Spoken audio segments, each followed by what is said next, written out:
Hey everybody, it's me, Liv. So today I'm bringing you part 2 of the upcycled shadow box that I was working on. So in the previous video, and just so you need to see the shadow box again so you remember which project I'm referring to, I had gotten this box from the actual stamp set over here that you see, and I am going to reuse this box to create the shadow box and use. There's another video where you see all the different types of embellishments I did. And I am going to today stamp one of the Prima stamps. This one is called Aubrey, I believe. I always forget if it's Aubrey or Audrey. And stamp it onto the wood and then color it up. So for this, I continue to use Memento Black as my stamping thing.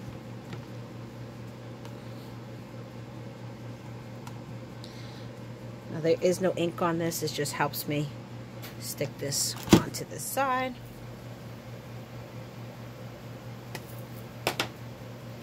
I actually do not want the bird to come through. So because I don't, I am not going to ink it up.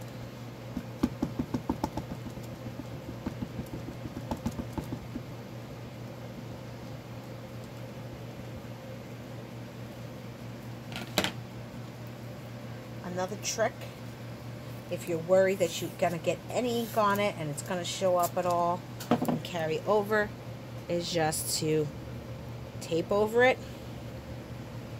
So just in case you got any ink, put a little bit of washi tape there. Let me just stamp this center a little bit more. I want to make sure this hair comes out the way I want.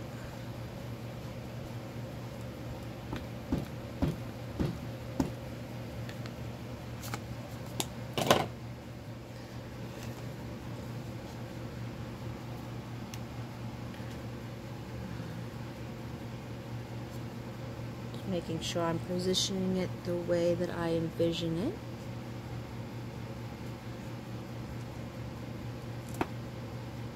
Alright, perfect. So,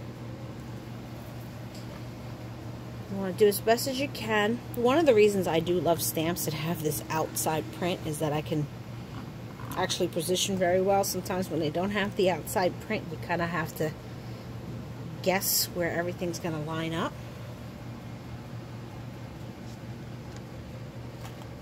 So, ta-da! It is now stamped on the wood. See if you guys can see that.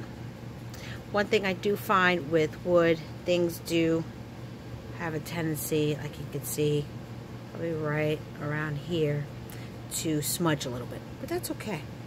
It all comes out good in the end. So I'm just going to move this out of the way.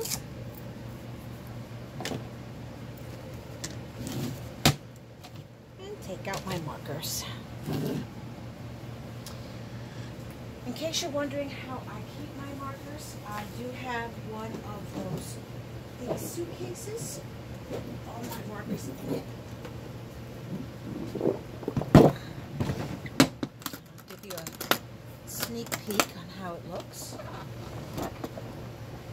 So I have all my markers here, and in this particular internal insert that I got has the refills as well, a little space for them.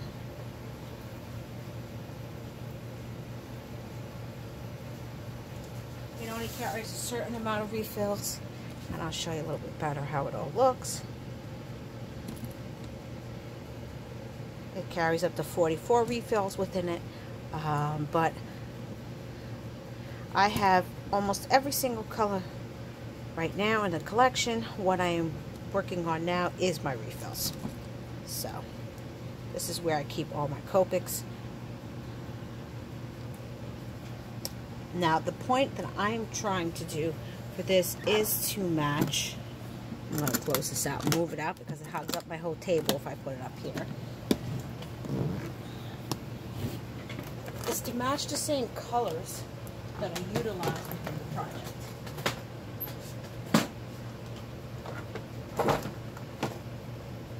So I want to go with this corally color. colors.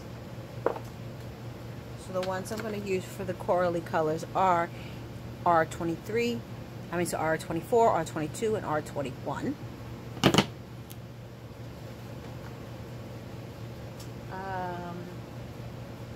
I think I'll go with my typical color set I use for skin, which is actually a lot. So if you focus on these ones. So this is E000, E00, E11, E4, and E21. And those would be my skin. As for the green that we see,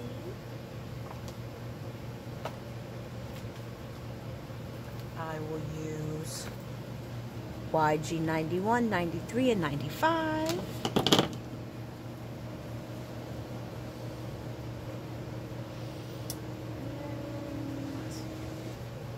trying to think what other colors I want to pull into this. I could use some yellows in here.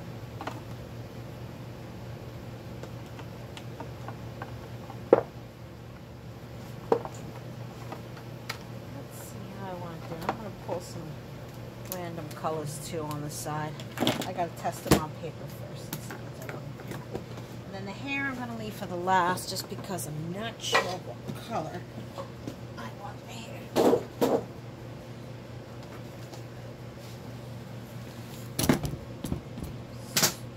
Sorry guys, didn't mean to turn you around.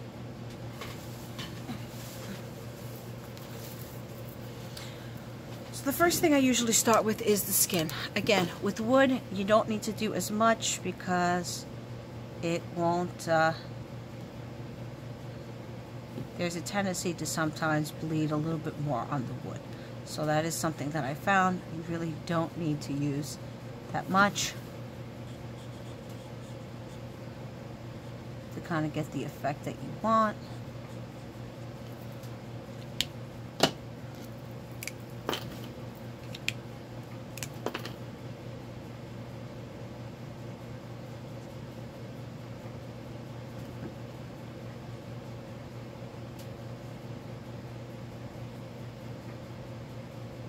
And the color does stretch out, so I don't color right against the line. I try to stay a little bit further away. Make sure it doesn't stretch out too much. And I keep opening the wrong side. So E04, if you use it, is a very strong color. It's meant for shadowing. It's how I tend to utilize it. So don't get freaked out by the E04 if you use it for skin. Now you should be putting the E04 anywhere you think is going to be a shadow. Now I'm not one who's any type of expert in light sources and all that kind of stuff, but after many years of coloring, I've kind of got an idea of what works for me.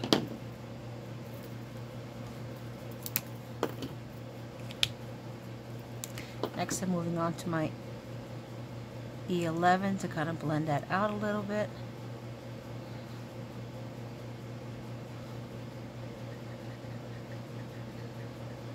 Blending on wood again, which is a different medium than your Copic paper if you're used to using any type of alcohol-based papers. It's not as easy, but as you see, can be done.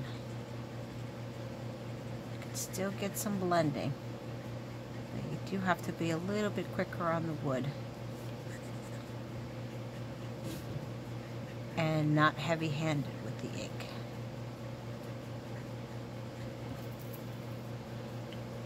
I want to use the E11 along here. And I want to move my E21 a little bit. Again, this one I probably don't need so much depth. because I'm more worried that the colors will bleed out. But you can kind of see already how you're getting that depth, even on wood, of shadowing. So you get a sense of realism there. And after that 21, I'm going to go back to my E00 and fill that in.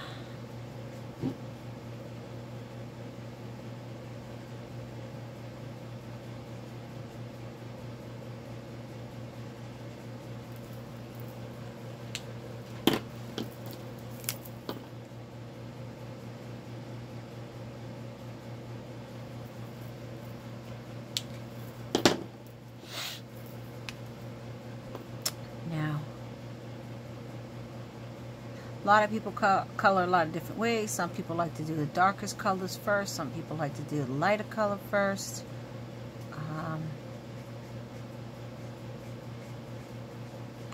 I tend to do the lightest color first and then fill in and then kind of smooth it all out from there a lot of times.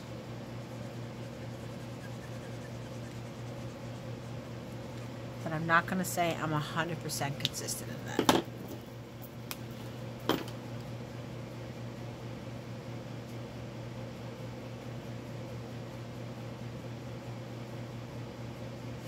So, everywhere you see these pleats that are already provided for you by the artist, you're going to go ahead and do that. If you want to continue the pleat even further, you're more than welcome to. You want at minimum to follow the artist guidelines that they give you, if they do happen to give you any, and then you just kind of go from there. That's what you're going to do.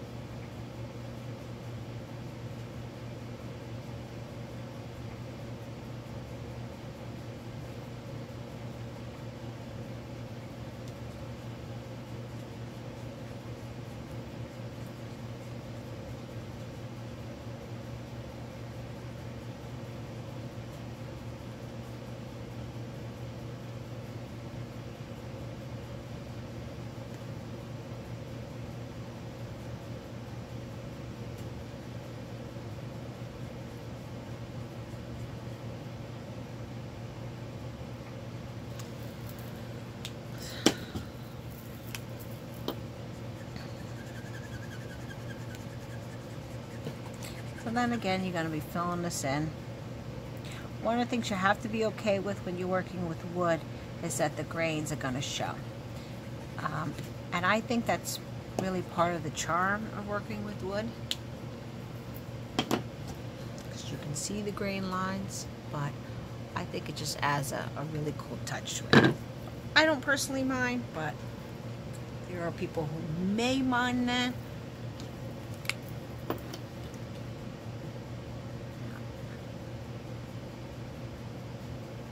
Do all the leaves here.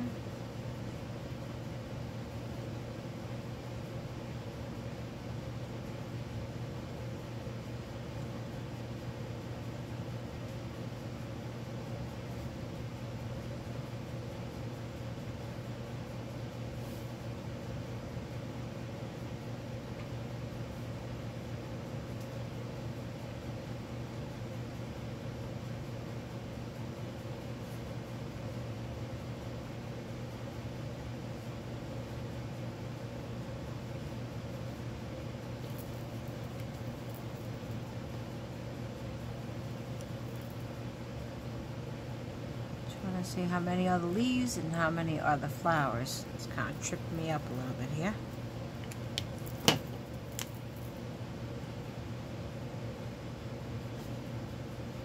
Again, it is somewhat difficult on wood to get a high depth of shading, but you are able to get some. So do try to use multiple colors so you can get that depth of shade.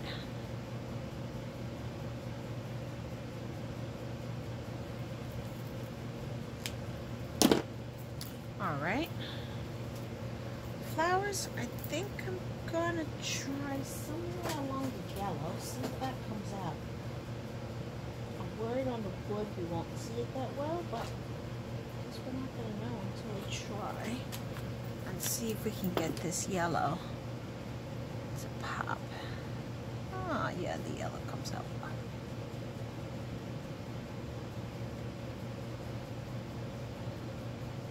So what you see me doing here is pretty much the center of the flowers are going to be the biggest depth of your colors. So if you're using a dark color at all, you're going to put that more in the center. So your next lighter color is going to go here. And you just kind of start building out from there. Now, I'm actually going to throw in a YR24. It's going to give it a slightly more goldy look, especially since I used so much gold in my project. These edges right here, these over here, and do leave some what I call white space here and there, and you'll see why in a sec. Over with a lighter color like I am with the yellows, it should still come through, and I just threw a little YR13 in there.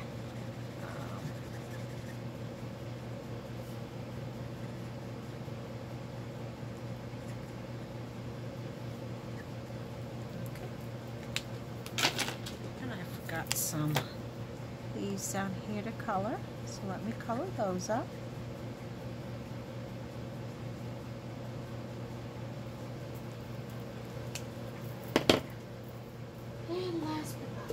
Let's do the hair.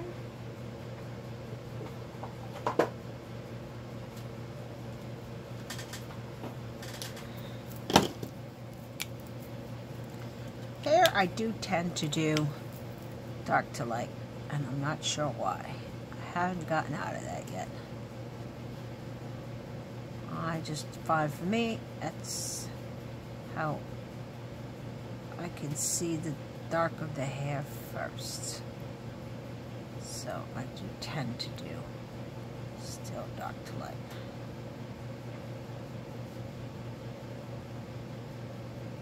Oh, and I just realized there's a leaf right here, so I'm going to have to go back and take care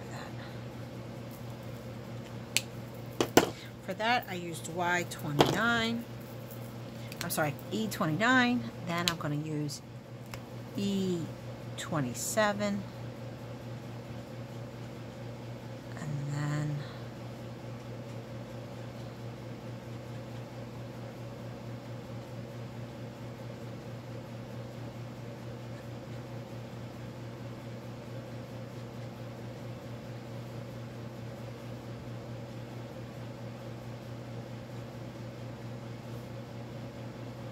I'm going to use a totally different color in here because I'm trying to capture a certain type of shade. And I'm going to leave this because that's a leaf. I'm going to throw a little bit of E15. See if you can see that in here. That's going to give all this a hint of some reddish undertones, which is purposeful for me, in case you're wondering.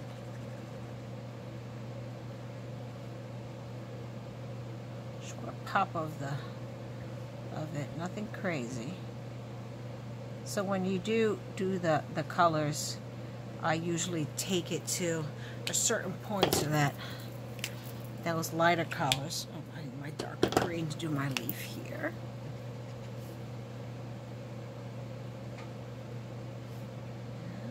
Go in and fix these leaves.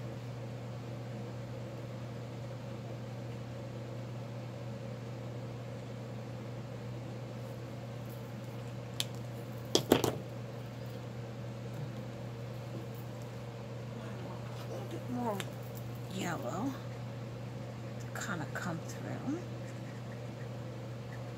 So let me go in here and take care of that.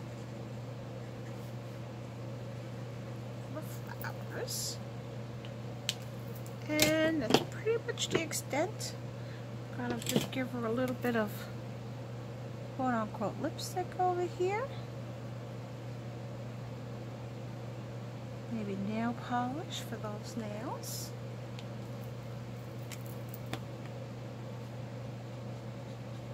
Give her dress just a little bit more depth, because I feel like it's lacking a little bit there.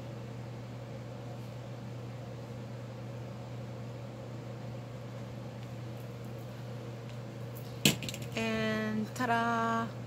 The image is now colored onto the wood. So for my final thing, I am going to take out an oldie but goodie. Kind of make it circle just a little bit more.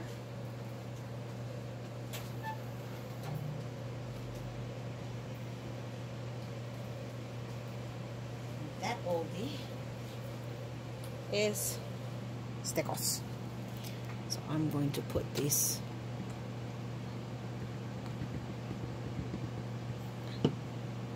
for me. I just like to tap it around my finger so that it all sparkles. Really nice. And do that to the ones in her hair. So those flowers will sparkle. Really nice. How you do your stickles is completely up to you. This is how I like to do it. And I will zoom it up here so you can just see. This is actually, which one is this one called? This one is called Icicle. So it's pretty much a clear, but it just really helps it all pop a little bit more.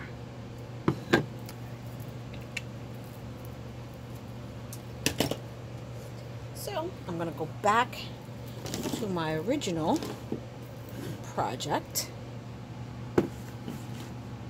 over here, and then this is going to lay right there on the board. Ooh.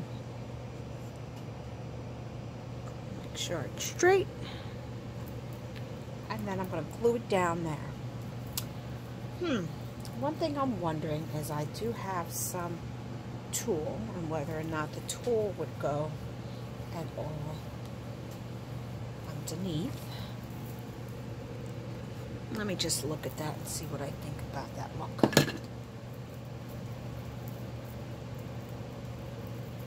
Might be overdoing it, so sometimes if I'm thinking of something, I like to try it out first before I go too crazy. And let me see. Don't think I need that. Nope, I am not going to do it. It's a great thing about creativity. It gives you the opportunity to really look at things. So, you may be asking, how am I going to do that? I am simply going to just use my lovely hot glue gun and glue this down. Unfortunately, I don't have it heated up. So I am going to do that now. Heat up my hot glue gun. It's going to take a little bit. Utilizing my glue gun stand over here. So let me let that warm up for a sec.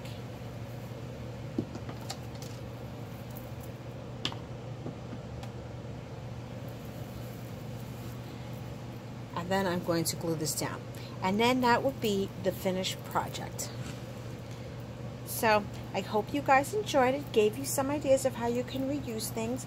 I actually also got another fantastic box that I'm going to try something out with as well, with some rice papers that I got it. And I think it'll make a beautiful embellishment box, because sometimes I like to make tiny embellishments here and there, but really don't have them kind of all over the place, which isn't really helpful to me.